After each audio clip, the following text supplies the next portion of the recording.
Boa tarde, estamos aqui no SBT, TV em Tempo, com o programa 5 Fatos da Cidade.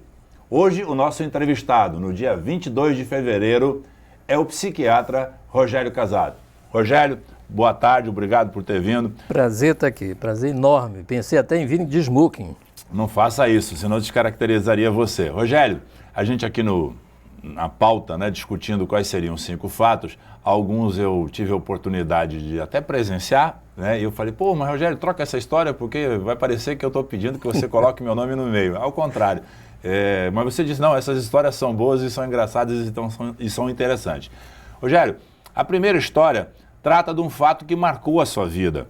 E eu estava em Manaus, presenciei o fato, acompanhava o fato, não tão diretamente, mas que foi a greve que você espontaneamente tomou a decisão de fazer uma greve dentro de uma luta que a sociedade ali dentro da universidade, estudantes, professores, o corpo docente, né, e dos servidores públicos estavam pautando no processo de redemocratização e organização da universidade.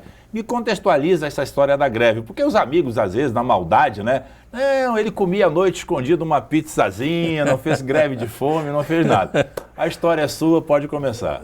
Durango, é um prazer voltar a esse período da história, que foi um período muito marcante para o bem e para o mal, porque eu amarguei 10 anos da minha vida profissional sem ter acesso a alguns cargos. Eu me habituei a viver dentro desses cargos que tinham algum poder, porque facilitou enormemente a vida da instituição onde eu trabalhava. Eu, com 20 e poucos anos de idade, eu era muito jovem, eu era diretor clínico do hospital psiquiátrico. E como diriam os acadêmicos, o lugar da minha fala é o lugar do militante da luta antimanicomial, aquela que quer uma sociedade sem manicômios.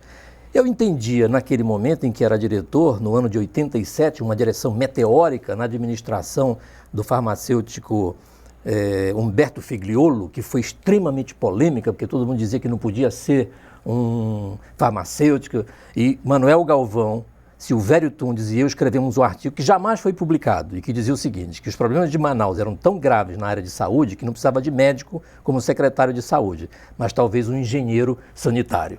Você vê o clima que era. Nesse sentido, tomamos conhecimento que o secretário de saúde da época, o doutor Euler Ribeiro, iria me substituir, eu que tinha sido eleito por voto da maioria dos servidores do Hospital Psiquiátrico Eduardo Ribeiro, que está em processo de fechamento, iria ser substituído pela pessoa que nós afastamos por corrupção administrativa. Pensei com meus botões só por cima do meu cadáver. Vou fazer uma greve de fome. Alguns amigos mais politizados, como a enfermeira Margarida Campos, por exemplo, que foi a condutora de todo esse processo da greve, e disse, opa, isso mexe com toda a estrutura do Estado. Leila Brasil ficou em pânico, você enlouqueceu, eu não vou te apoiar, fiz a greve de fome. Fiz a greve de fome nos dias 11, 12, 13, 14, 15 e 16 de novembro de 1987. Começou no dia do meu aniversário e encerrou no dia do aniversário do Arthur Neto. Pois bem. Para você ver que de alguma maneira você sempre está envolvido e é protagonista dessas histórias, porque conversávamos bastante. E aí resultou que parte das reivindicações, das 4 grandes reivindicações, pelo menos 2 conseguimos, não é? Mas o desfecho da história foi dramático. Porque depois de mobilizar toda a opinião pública, não é? Eu saía, para você ter uma ideia, ia nas feiras populares, não é? Que até hoje existem no centro da cidade de Manaus, já minguadas, mas ainda existem, e as pessoas me tratavam com muito carinho, havia uma preocupação, nossa, vão dizer que você enlouqueceu, porque inclusive esse foi o discurso do secretário de saúde. Nós tivemos um embate pela televisão, eu ficava de pijaminha, deitado no leito, um colchonete, numa sala com ar-condicionado, evidentemente. Uma certa mordomia. Porque se eu fosse, Durango, se eu fosse para o salão, por exemplo, onde reunia todo mundo que não tinha ar-condicionado, eu ia morrer desidratado. Então tinha que ter ar-condicionado e um banheiro para urinar, porque eu só bebia e urinava. Muito bem.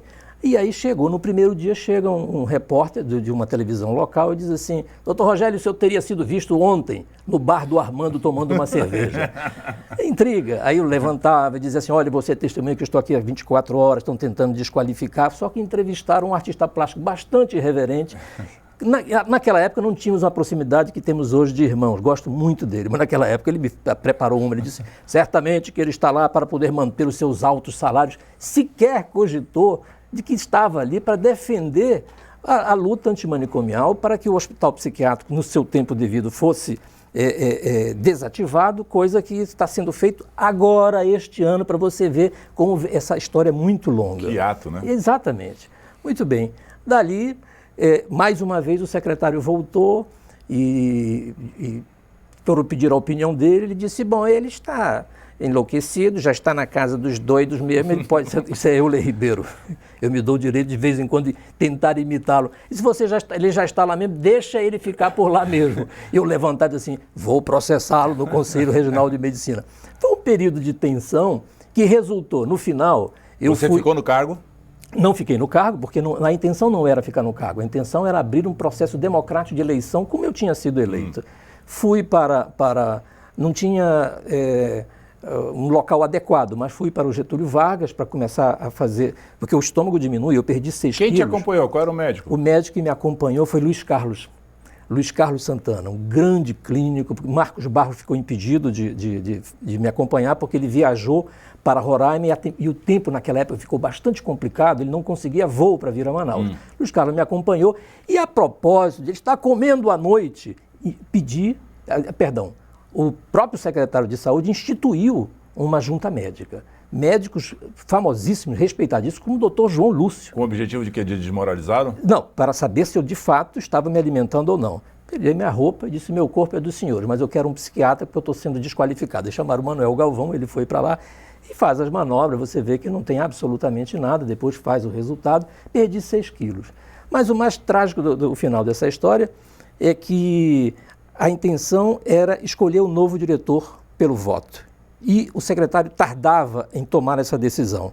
Meu querido Manuel Galvão, que está afastado do nosso convívio por um acidente grave que aconteceu com ele, resolve declarar para a imprensa o seguinte: iremos tomar a direção do hospital à revelia do senhor secretário, que há mais de 48 horas não escolhe o novo diretor. Isso era um processo que demandava tempo. Resultado, eu levei a público novamente dizer assim, fui agredido na minha autoridade e retorno com o corrupto que nós tínhamos afastado. Isso resultou que fomos à casa de Amazonino, que foi um outro encontro muito agradável, porque recebi um elogio do governador, ele disse assim, eu não lhe conhecia, eu disse, governador, modéstia à parte, eu estou suando a camisinha, há mais de 10 anos, ele tinha um slogan que dizia, suando a camisa com você. Acabei ganhando o governador, nos tornamos mais próximos, porque ele me desconhecia, não conhecia, ele disse, esse é um rapaz que eu nem conheço, e a partir daí se estabeleceu um triunvirato, que é uma outra história também, que resultou num desastre. E o que tu comeu depois da greve? Da greve, não pode tomar cerveja, não pode comer feijoada, senão você...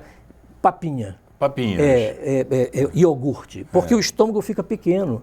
Ele diminui o tamanho. Então, se você come, você pode morrer, né, de uma indigestão. Mas só foi 6 quilos. 6 quilos. Um quilo e pouco por dia, 1,2 kg. Isso me privou de ir para o encontro que naquela época, Durango, surge a bandeira da luta por uma sociedade sem manicômios. De fato, nós estávamos fazendo reforma psiquiátrica, não tínhamos ideia de que estávamos fazendo história. E tudo que está aí é fruto desse trabalho. Obrigado, Rogério.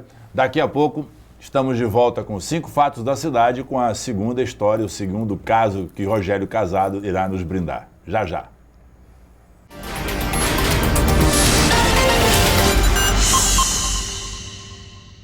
O DD Channel é um projeto de comunicação resultado da fusão das empresas The Voice Mídias Integradas, Perspectiva Tecnologia da Informação e EditoraMídia.com. Além do programa 5 Fatos da Cidade, realizado em parceria com o Grupo Em Tempo, o DD Channel também terá outras produções que serão exibidas exclusivamente nas mídias sociais. Em breve, todos os nossos projetos e produtos estarão disponíveis ao mercado. Curta agora a nossa fanpage, assine o nosso canal no YouTube e fique por dentro de todas as novidades sobre o DD Channel. DD Channel, conteúdo de qualidade e credibilidade.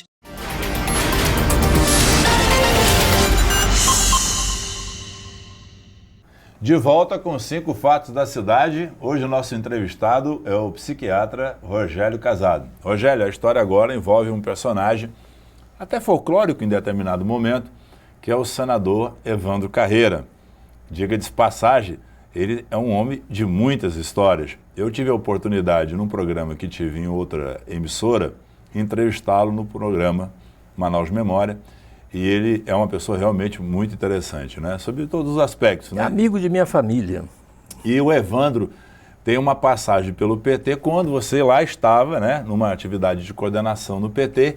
E aí tem uma história engraçada que você vai nos brindar agora. Nessa época eu coordenava justamente o comitê eleitoral, quer dizer, as pessoas que iam participar, os candidatos que iam participar, passavam os seus textos, porque em razão da Lei Falcão, os candidatos tinham que apresentar um texto e a sua fotografia. Ninguém podia falar. Só para explicar, a Lei Falcão, o cara não falava. Vinha a foto, aí dizia assim, ex não sei o quê, ex não sei o quê, ex não sei o quê, ex não sei o quê, atual não sei o quê. Ou seja, era chapado, né? Eu mesmo fui candidato naquela época, Aloysio Nogueira insistiu.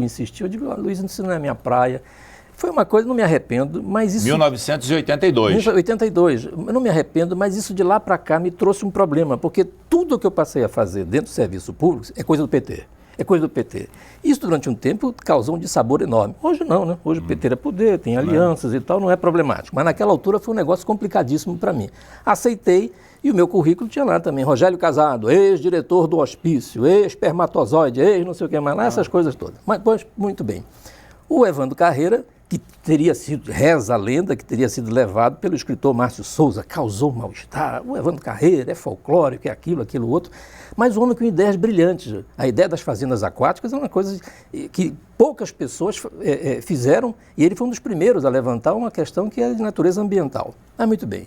E ele leva também um outro assessor com ele, que este eu não vou revelar o nome, mas se intitulava, ele colocava, passou o texto por mim. Aficho, né? Aficho, antropólogo, indigenista, sobrevivente da chacina de Santarém. Já fiquei achando meio suspeito aquilo, né? E finalmente a pérola, que era observador clandestino da guerrilha do Araguaia. Ele disse, esta não vai passar. Fascista, você... Não passa, porque você não vai submeter... Você foi o censor. Você não vai me colocar numa situação em que coloca o PT, expõe ao ridículo, não vai passar e tal. Ele já criou um mal-estar. Há um encontro estadual, e eu sou um dos coordenadores, e o senador Evandro Carreira, sempre exuberante, ele não cabia em si, né? Ele se derramava. Foi um brilhante orador, na mocidade recebeu muitos títulos e tal. E ele chegou ganhou lá... curso de oratória. Exatamente. Ele chegou lá e disse assim, companheiros, ele adotou a linguagem muito rapidamente, um camaleão político habilidosíssimo, companheiros, eu quero dizer que o PT precisa de 25 advogados. E eu vou colocar à disposição. Me levantei e disse, e será ressarcido tostão por tostão, porque não prevalece dentro do PT o poder econômico. Já criou um mal-estar com o senador. Resultado, havia uma viagem programada para o Alto Solimões e ele chegou com a Luísa e me vetou. O psiquiatra não vai. Segundo Simão Pessoa, que escreveu um artigo memorável em A Crítica, que mais tarde seria objeto de um livro chamado Folclore Político, ele me mandou o texto. Simão é meu ex-cunhado, e me manda um texto dizendo, Rogério, olha o que o senador falou de ti. Queres alterar alguma coisa? Disse, absolutamente. O texto do teu não muda uma vírgula, eu quero o direito de resposta.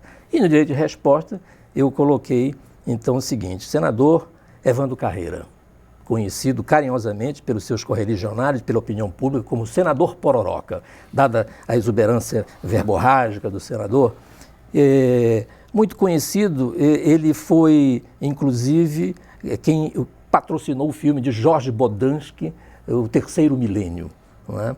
Dizem os críticos franceses que se ele não colocou na pauta os grandes problemas da Amazônia, mas revelou para o mundo um bufão. O mundo caiu. Ele queria fazer um duelo comigo na praça, um duelo. Porque o senador sempre fez isso, né? Ele fazia isso com outras figuras do PT. Chama a negona do PT, se ela não puder, manda o macho dela. Ele é desse tipo de linguagem. Um homem de uma Ele tinha eu vou te interromper, uma história de um tal de relógio, porque tinha aqueles relógios que vendiam as pulseiras com várias cores, né? Então, 6 cores e só trocava o miolo do relógio, né?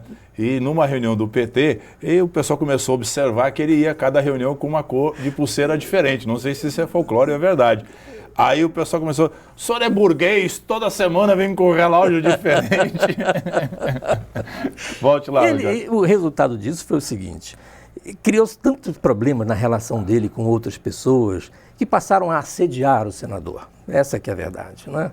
Alguns exigindo dinheiro, etc. e tal. E ele acabou que perdeu a condição de postular o cargo de candidato ao governo. Na verdade, ele não postulava, havia uma articulação que já colocava ele como candidato. Ele perdeu. E daí saiu... Não existe só um boto nessa cidade, o Gilberto mencionou. Nós temos um boto no PT, que é o professor Oswaldo Coelho, figura extraordinária, muito querido pelos seus alunos na Universidade Federal do Amazonas. E ele, com o padre Aloysio Nogueira, topou a parada e foi o candidato ao governo. Eu estou na TV Cultura com os textos que serão repassados para o programa de televisão. Quando chega, alguém disse para o senador que eu estava lá, ele foi lá: meu caro, brilhante, sempre gostei de você, o que é que vai sair, meu? Eu disse: senador, eu vou lhe dizer claramente o que vai sair.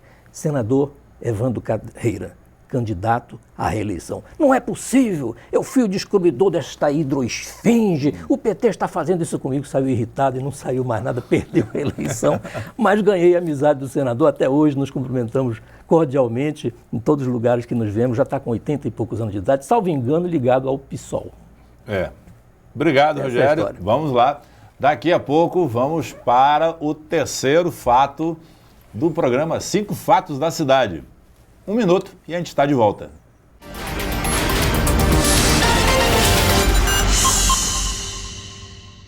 O DD Channel é um projeto de comunicação resultado da fusão das empresas The Voice Mídias Integradas, Perspectiva Tecnologia da Informação e Editora Mídia.com. Além do programa 5 Fatos da Cidade, realizado em parceria com o Grupo Em Tempo, o DD Channel também terá outras produções que serão exibidas exclusivamente nas mídias sociais. Em breve, todos os nossos projetos e produtos estarão disponíveis ao mercado. Curta agora a nossa fanpage, assine o nosso canal no YouTube e fique por dentro de todas as novidades sobre o DD Channel. DD Channel, conteúdo de qualidade e credibilidade.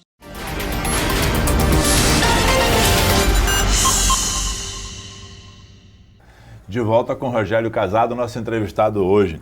Rogério, Banda Independente Confraria do Armando, Bica. A banda, não digo a mais antiga, porque tinha do Mendes antes, né?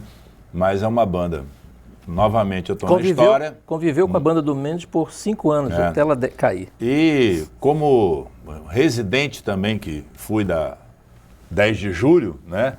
Ali passei muitas tardes e noites agradáveis e muita história para contar.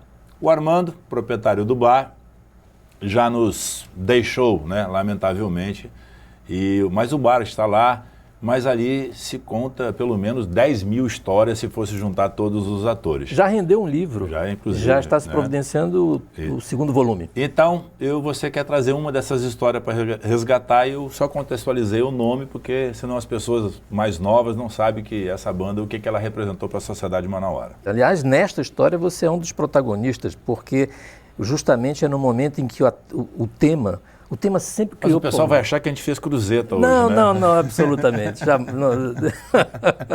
Mas, assim, havia um tema que todos são polêmicos, todos sempre criaram polêmicas. Algumas já fomos vítimas de críticas. Não, mas está muito... A banda pelegou. A do ano passado se diz que foi uma apologia ao prefeito Arthur Neto. O problema é que a sociedade reconheceu nele uma pessoa que vinha para modificar o cenário político e não tinha como deixar de fazer. E, na bem da verdade, ela fez uma crítica dura, raramente feita, a uma figura notoriamente ligada à esquerda, que é a senadora Vanessa Graziotin. Portanto, ninguém é poupado. É carnaval, e o carnaval é isso, não é, Durango? Quer dizer, o carnaval tem que primar pela ironia, pela liberdade de fazer a crítica. Muito bem. A pessoa que era homenageada na época não gostou. E nós tomamos... Foi um clima muito pesado. Muito pesado. O secretário Klinger, que aliás já foi objeto, foi mencionado aqui também num outro momento pelo Roberto Caminha, salvo engano, no seu programa. Isso. Vão Klinger. Exatamente.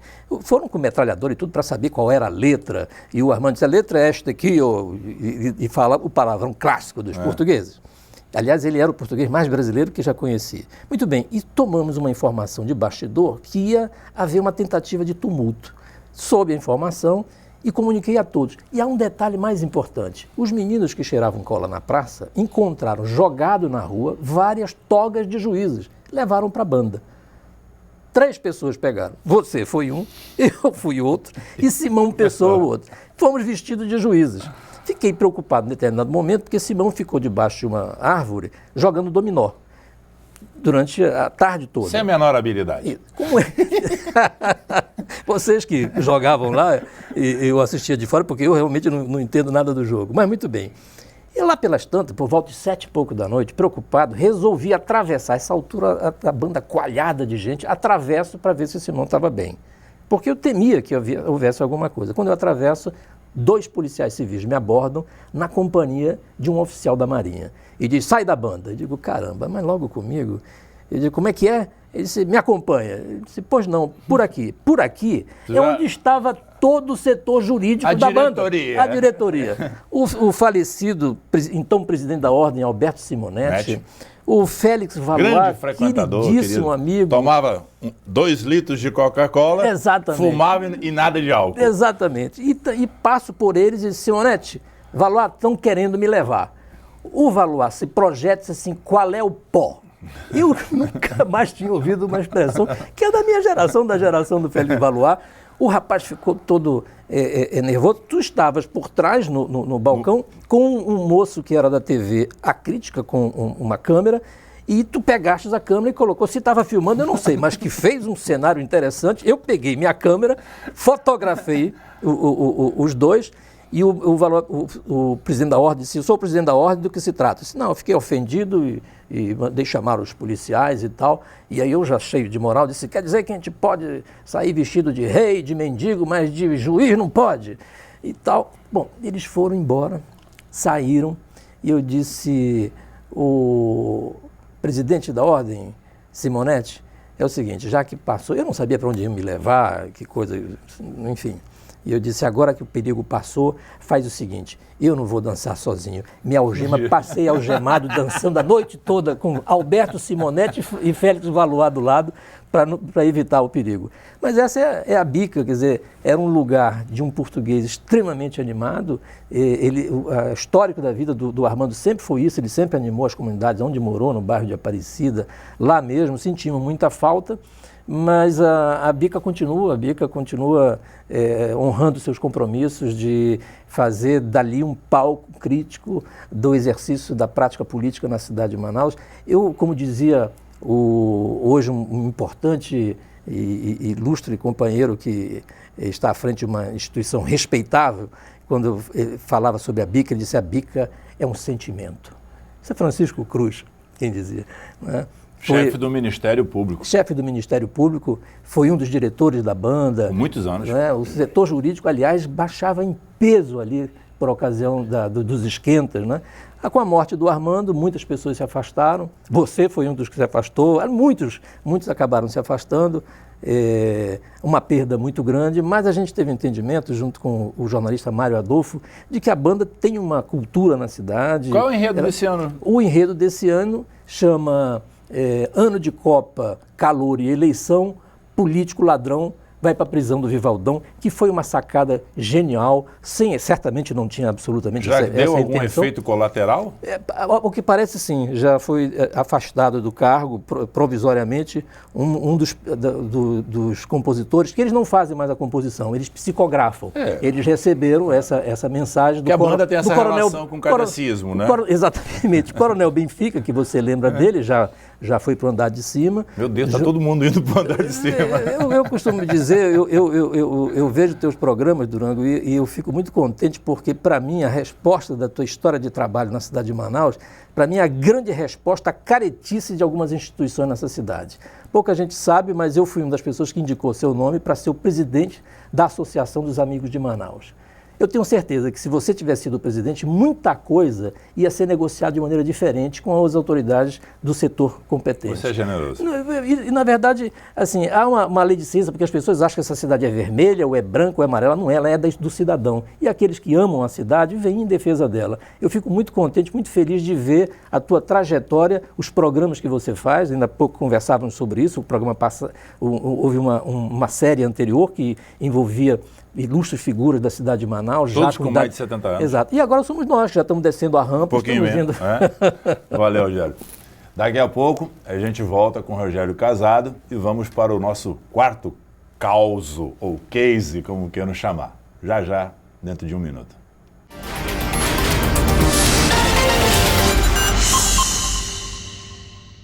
O DD Channel é um projeto de comunicação resultado da fusão das empresas The Voice Mídias Integradas, Perspectiva Tecnologia da Informação e Editora Mídia.com. Além do programa 5 Fatos da Cidade, realizado em parceria com o Grupo Em Tempo, o DD Channel também terá outras produções que serão exibidas exclusivamente nas mídias sociais. Em breve, todos os nossos projetos e produtos estarão disponíveis ao mercado. Curta agora a nossa fanpage, assine o nosso canal no YouTube e fique por dentro de todas as novidades sobre o DD Channel. DD Channel, conteúdo de qualidade e credibilidade.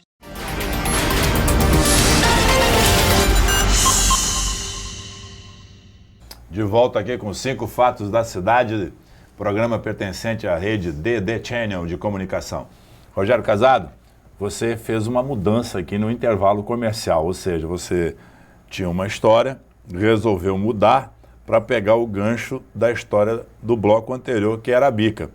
E aí tu quer associar agora uma história que envolve o meu primeiro entrevistado do programa 5 Fatos da Cidade, que é o jornalista Deocleciano Bentes de Souza, irmão de Márcio Souza, né? E uma figura que também foi por muitos anos, eu acho que possivelmente o frequentador mais antigo ali do Bar do Armando. Por que tu quer trazer à tona essa história agora com o Deocleciano? Porque é a maneira de eu fazer uma declaração de amor ao meu amigo Deocleciano. Eu tenho uma estima enorme, às quintas-feiras costumávamos nos reunir no Armando, tomar nossa cerveja, conversar sobre a cidade. Eu entendo que a cidade de Manaus tem 2 pessoas que são verdadeiras enciclopédias da história dessa cidade. Uma é dele, que pega o século XX, em todo ele, não é? E da metade do século XX para cá é você. E você recolheu um monte de histórias que é uma coisa impressionante. Você tem uma memória que é extraordinária. E graças a Deus eu tenho essa vantagem. Além de ter feito, até hoje eu tenho uma boa além memória. de ter feito muitos amigos, né, Duran? Eu acho que isso que é o mais importante, é nesse sentido que eu quero contar essa história e preservar minha relação de amizade com o coveiro da bica, que eu chamo generosamente de coveiro da bica. Que quase que ele vai, né? É verdade, mas aí Você sabe que eu brincava com o Deco, né? O Deco se acometeu de um CA, não é um problema que deve ser tratado com medo, é uma doença qualquer, passou, superou. Exatamente. E tu sabe que tem uns amigos nossos, eu não vou citar nome, mas são 2 grandes amigos nossos, que eles matam nossos amigos antecipadamente, né? Como é que tá o fulano? Rapaz, na beira da morte, né? E o Deco quase que vai também, né? Só que ele fez algum pacto, que eu não sei com quem, ele retornou e está em plena atividade normal, né? Vaso ruim não quebra. O Deco, quando mencionei, logo que me mandaram o primeiro programa, Ilonita Ramos, que mora hoje nos Estados Unidos, mandou uma mensagem muito carinhosa. Meu querido Deocleciano, muito querido Deocleciano, mas dessa vez afetado pela morte do Armando. Eu acho que das pessoas que estavam lá presentes, era o mais entristecido deles, porque conviveu muitos anos. E foi no dia que nós suspeitamos que ele estava doente. Exatamente. Porque quando nós chegamos no velório, eu cheguei por volta de 7h30, 8h da noite. Havia uma brincadeira macabra, todo mundo querendo saber quem era o próximo da descer a rampa. Tem a fila, né? Aí o Deco, amarelo, exatamente, uma cara pálida, estranha. Eu falei, Deco, o que tu tem, né? Não, acho que eu tô com uma febre, uma infecção, alguma coisa. Falei, rapaz, tu tá com alguma doença grave, porque tu tá estranho. Tu quer seguir o Armando aqui, aí tava o velório lá. Fez um bom tratamento. Rapaz, acho que 1 semana, 2 semanas, vai e identifica. Mas até ele cair de fato e fazer o tratamento exitoso, né, que saiu bem no tratamento, nós não tínhamos conhecimento disso. E vamos para a missa de 7º dia do Armando, lá na igreja de São Sebastião, logo ali ao lado. Estávamos lá atrás, Salgadinho, irmão do Salgado, já falecido também, estava outro jornalista falecido, Orlando Farias, passeando com sua barriga para lá e para cá, Adal. Na minha frente estava a irmã do falecido Aníbal Bessa, que também era frequentador do Armando, muito irritada porque falava... Esse é o programa da morte, eu vou estranhar. E ela dizia assim, vocês estão na casa do Senhor falando alto. Eu me lembrei da banda, da canção, na casa do Senhor não existe Satanás, quase deu vontade de cantar para ela lá. Foi um tema extraordinário da bica. E aí é passada a palavra pelo Frei Fulgêncio, um amigo da família, vai fazer uma homenagem ao falecido Armando. E ele vai e faz a primeira parte da homenagem belíssima, valorizando o Armando como um grande trabalhador que foi, um homem que de sol a sol, né, construiu um patrimônio, educou 2 filhas, etc. Marido de Dona Lourdes, figura extraordinária ali do bar, não é? Que tem uma visão fantástica para o nosso Teatro Amazonas, é um lugar agradabilíssimo. E muito bem. Ele, lá pelas tantas, diz assim, Frei Fulgêncio, o senhor... O Deco, né? Fica claro. O Deocleciano diz, sabe o senhor que a banda criou muitos problemas para a sua igreja. Mas quero lhe garantir que, a partir desta data, ela não criará mais nenhum problema. A banda não vai mais sair. Ficamos lá atrás, estupefatos. que aconteceu? Salgadinho, você autorizou o Diocleciano a dar essa declaração? Não saímos de lá e fomos ao bar tomar uma cerveja para aliviar a tensão. 15 dias depois que tomamos a iniciativa de conversar com a Ana Cláudia para saber o que aconteceu. Não, isso foi iniciativa dele, nós não tínhamos autorizado a falar nada sobre isso, nós não temos interesse em acabar com a banda. E aí... Então ele virou o coveiro. Eu fiz um artigo amoroso para eles. Deco, é pura provocação, né? Mas você não pode se transformar no coveiro da bica. Né? Na verdade, era um sentimento comungado por muitas pessoas que achavam que depois que o Armando... Não haveria mais motivo. Não haveria motivação. Eu penso o contrário. O bloco do Batata, salvo engano, no Recife, Batata morreu há não sei quantos anos, 80 anos, até hoje existe. Quer dizer, uma forma de homenagear a memória do Armando, o espaço extraordinário de crítica política que se faz ali naquele, porque são poucas bandas que faz isso. Ou seja, para resumir essa história, Durango, o que faltou para o Diocleciano foi combinar com os russos, se os russos iam querer pôr fim, de fato, à banda. A banda é muito querida. O jornalista da cidade de Manaus, talvez porque tem o entendimento de como é que é a produção da notícia, as relações entre mercado e informação, etc., que é uma coisa bastante complexa, os acadêmicos adoram descrever sobre isso, sabe que ali existe, se respira liberdade. Ainda ontem fomos entrevistados, um dia desses fomos entrevistados por o pessoal da TV Amazonas, você precisava ver a satisfação da jovem jornalista. Quando ela nasceu, quando a banda existia, ela tinha 1 ano de vida. Mas sempre ouviu falar da banda. A banda tem um histórico que tem que ser preservado e eu, nesse sentido, não só homenageio, como chamo o Diocleciano para lá. Ele não vai mais lá no bar. Trechinho da letra da bica.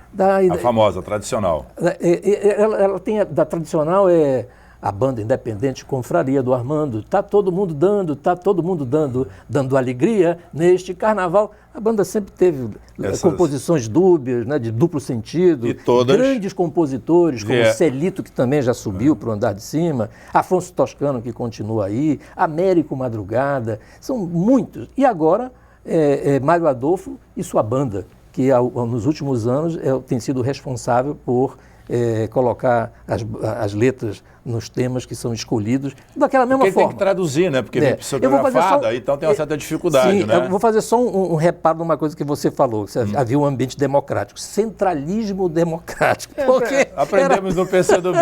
Era tudo decidido ali, porque senão virava uma bagunça. Não, tinha que ter a ditadura do proletariado. Né, exatamente. Daqui a pouco, voltamos com o Rogério Casado e o seu último fato, que ele vai contar sobre a nossa cidade, dentro de 1 minuto.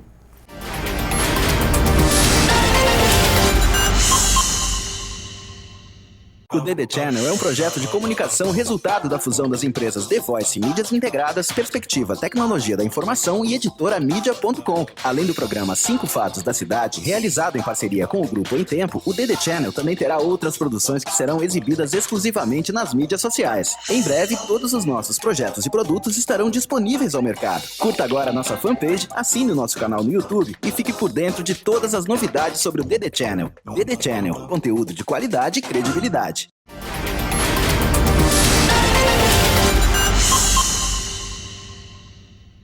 De volta aqui com o nosso programa 5 Fatos da Cidade. Vamos para a última história do programa de hoje, nesse sábado, dia 22 de fevereiro. Rogério? Dia do aniversário de minha mãe, se tivesse viva, 80 anos. Conhecida como? Tereza Barbosa Marinho. Perfeito. Uma homenagem, né? Rogério, nós estamos agora falando na final da década de 70, vamos voltar para lá, e sempre um pouco relembrando que o processo democrático passava dentro do regime militar, boa parte pela luta dentro da universidade, né? Seja pelo movimento estudantil em primeiro lugar, depois o movimento dos docentes, dos professores em segundo, e você vai trazer à tona um detalhe de uma assembleia, né? E isso só me faz a cabeça que eu tenho que convidar o José Carlos Sardinha, dermatologista, está no ar. Sardinha, por favor, venha para o programa que você deve ter boas histórias também. E aí, no campus universitário, uma assembleia, tem um fato, claro, que está contextualizado, e aí a história é sua, você nos dá mais um presente contando esses bastidores de pessoas. Aí, nesse bloco agora, acho que a maioria está viva, né? Porque nos outros as pessoas, a boa parte já morreram. É verdade. Sardinha, grande companheiro, inclusive foi uma modesta sugestão minha para o movimento, da reorganização do movimento, para que ele assumisse um bilhetinho que eu deixei antes de viajar para São Paulo para fazer a minha residência médica em psiquiatria social.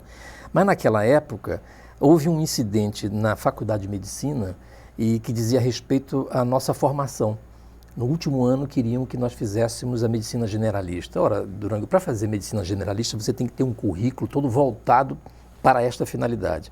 Nós tínhamos sido deformados para cada um buscar a sua especialidade. Eu já estava na psiquiatria, colegas estavam na pediatria, na ortopedia, etc. 500 especialidades. Resolveram, nessa altura nós tínhamos feito, nós éramos da organização da festa de conclusão do curso. Foi lindo. Comissão de formatura, Comissão de formatura, justamente. Chamamos Tiago de Mello, foi lá, cantou, faz escuro, mas eu canto, maravilhoso.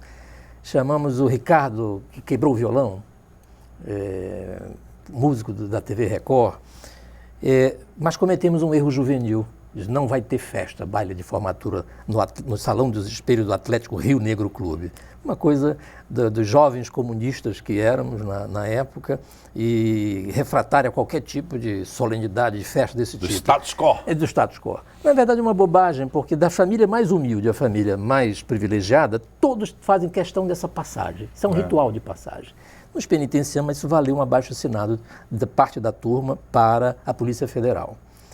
Muito bem, mas no momento em que precisou defender os interesses do coletivo, chamaram a mim e o saudoso Humberto Mendonça, tinha que citar mais um que já foi, e fizemos um texto a 4 mãos. Fizemos uma análise do currículo da universidade. Aquilo mexeu tanto com os estudantes que levamos essas propostas para... Aliás, não levamos, fomos chamados pela diretoria da escola, porque o diretor da escola ficou apreensivo, porque naquela altura a carta tinha conteúdo semelhante à carta que os estudantes tinham lido em prol da redemocratização do país no Largo de São Francisco, os estudantes de Direito. Ele disse, meu filho, o texto é igual, com essas coincidências de leitura da realidade, da conjuntura e tal. Queiram bem a faculdade, meu filho, ela vai dar um diploma para vocês. Queiram bem o quê? A faculdade, que ela vai dar um diploma para vocês. Vira-se Mariano Terraças, que era o coordenador do curso, inquieto e querendo, espuma nos seus lábios, os olhos estavam injetados de sangue, ele disse, quem é o cabeça? Eu tremi porque eu não tinha representação nenhuma, a não ser formal. O chefe da turma era o nosso querido amigo... Se não acha de cabeça, sempre lembra a guilhotina, né? As cabeças vão rolar. E aí, para minha surpresa, quando ele pediu que se manifestasse quem era o cabeça, todos levantaram. Eu aproveitei e levantei com todo mundo ali. Essa coisa da solidariedade me emociona até hoje quando lembro daquele período. O fato é que isso extrapolou, fomos à reitoria, entregamos para o reitor as reivindicações e fomos mobilizar toda a universidade. A essa altura, existiam grupos políticos fazendo seus trabalhos. O PCdoB já fazia o seu trabalho com, então, hoje no PT, mas naquela época fazia parte do PCdoB, João Pedro, Heron, Vanessa, etc. Heron principalmente, Vanessa eu não lembro. Não, ela vem depois. Ela vem depois. E juntamos, passamos a fazer reuniões numa casa à noite, não tinha energia, muitos estudantes. Onde essa casa? Era uma casa que ficava atrás do BIS. Eu não saberia te dizer. Totalmente surreal, né? Atrás do BIS. Atrás do BIS. Mas havia, a gente, naquela época nós tínhamos 2 colegas da Polícia Federal, mas todo mundo sabia, nós brincávamos, envolvíamos ele na turma, mas havia pessoas verificando os passos que estávamos dando. Nos chamaram na reitoria, cujo reitor era também já falecido... Otávio Hamilton Botelho Mourão. Hamilton Botelho Mourão. Cujo vice era... Roberto... Esquecemos o nome dele. Exatamente. Mas já vai voltar. Vamos lembrar o nome dele. E aí sou recebido por um cidadão de nome Nicolau, chefe da segurança. Eu digo, segurança de quem mesmo? Que eu sou estudante, estou me sentindo ameaçado. Para de molecagem, vamos entrar lá com o reitor. Reitor irritadíssimo, só vai para o campus. Vamos fazer manifestação no campus. O ministro Falcão... Roberto Vieira. O ministro Falcão disse que o estudante pode e deve se pronunciar em campus, mas só vai entrar estudante com carteirinha. Vamos para lá, 400 alunos. Pedimos alguns professores para nos acompanhar. Alguns recusaram, não vou citar nomes. Vou citar o nome de quem foi, Sinésio Talhari. Queremos, professor, nos acompanhe para observar o que vai acontecer. Queremos que sirva como testemunha. Quando estamos lá, digo, se nós falarmos, vão dizer que nós estamos na liderança e aí vão nos aplicar o 477 que baniu o estudante da universidade. Tem alguém que tem que falar. Havia esse risco que pouca gente não tem ideia, você estava sempre na possibilidade de ser perseguido. Exatamente. E aí diz, quem que vai falar? Para nossa sorte surge um cidadão de nome Raimundo Cardoso. Que não é mais esse nome. Não, no atual nome ele vivia clandestinamente. Era um codinome que ele usava aqui. Hoje ele retomou, foi secretário de produção rural no governo do PT no Acre, chama Carlos Paz. Raimundo Cardoso, naquela altura, fez um discurso belíssimo, começou assim: magnífico reitor da Universidade Federal da Universidade do Amazonas. Não era a Universidade Federal, porque era FUA, né? Fundação, né? Da Universidade do Amazonas. Ele mal concluiu, nem continuou, quando Rui, militante do PCdoB, também conhecido... PCB, perdão. PCB, do Partidão. Está em Parintins hoje, eu acho. Em Paris, exatamente. Mas tinha um apelidinho, né? Rui Quase Lindo. Quase Lindo. Rui vira lá de trás e diz: qual é, bicho? Tá do lado dos homens.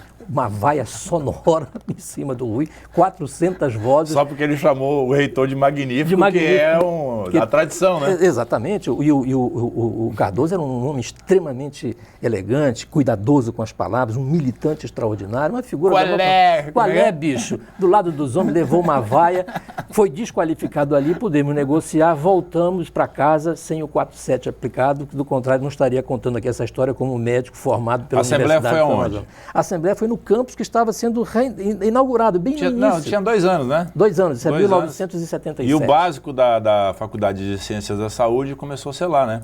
Do primeiro ano, exatamente, ano, acho, exatamente. Né? Odontologia, farmácia e O meu medicina, básico, né? já foi feito, eu sou contemporâneo do atual secretário de Saúde do município, o Evandro, que fez odontologia, e já foi feito aqui no prédio da Afonso Pena. Já fechado. Rogério? Essa é a história. Muito obrigado por ter vindo. Um agradeço. Abraço de coração.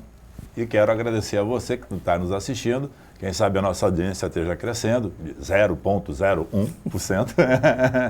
Mas no próximo sábado estaremos de volta com 5 fatos e mais uma pessoa interessante resgatando a história da nossa cidade. Uma boa tarde para vocês e um grande abraço.